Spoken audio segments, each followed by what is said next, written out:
Aucune puissance, aucun groupe armé, aucune administration parallèle ne pourrait effacer nos lignages, nos chefferies, nos droits coutumiers.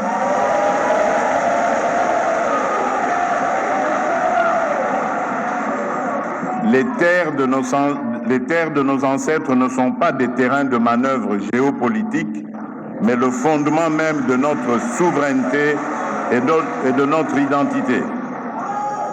C'est pourquoi je considère votre présence à ce forum non pas comme une simple participation, mais plutôt comme un acte de résistance et de patriotisme, mené par un pays voisin à travers le mouvement terroriste du M23 AFC et d'autres groupes armés qui se sont rendus coupables d'occupations illégales, de déplacements massifs de nos populations et de violences inacceptables. Parmi les méthodes utilisées par ces forces négatives figure une entreprise particulièrement pernicieuse, la tentative de substitution des chefs coutumiers légitimes par des individus imposés, étrangers aux traditions locales, pour mieux asseoir une logique d'occupation et de prédation.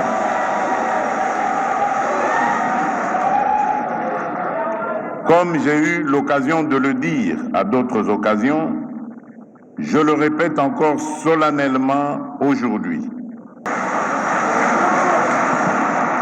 En défendant la légitimité des autorités coutumières, nous défendons la continuité de l'État, la pérennisation de l'âme de notre nation, l'intégrité de notre territoire et la dignité de nos communautés.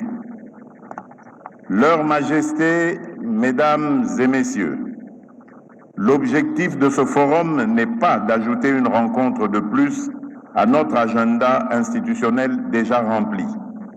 Il est de poser les bases d'une véritable politique nationale des affaires coutumières avec des décisions concrètes, des mécanismes de suivi et une vision partagée. Je formule à cet égard plusieurs attentes précises. La première, c'est élaborer les grandes lignes d'une politique nationale des affaires coutumières qui clarifie les rôles, les responsabilités, les critères de légitimité et l'articulation avec les institutions de la République.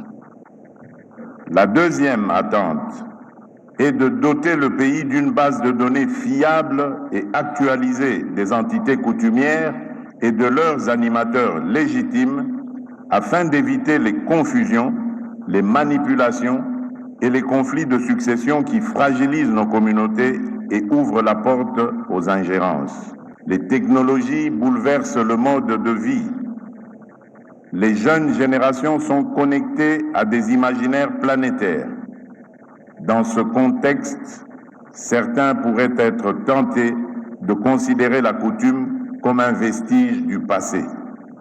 Je crois exactement l'inverse.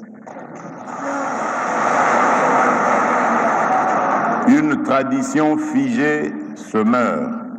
Une tradition qui se laisse interroger, éclairer, enrichir, sans en perdre son âme, devient une force. Notre défi est donc de faire en sorte que la coutume ne soit ni instrumentalisée à des fins politiques. Dans un pays engagé dans la décentralisation et la proximité des services publics, votre rôle est déterminant pour accompagner les politiques de développement rural, soutenir la scolarisation, la santé, la protection de l'enfant et de la femme, encourager l'entrepreneuriat local, lutter contre les antivaleurs et la dégradation des mœurs et sensibiliser les populations à la préservation de l'environnement, à la gestion rationnelle des ressources et à la lutte contre le changement climatique.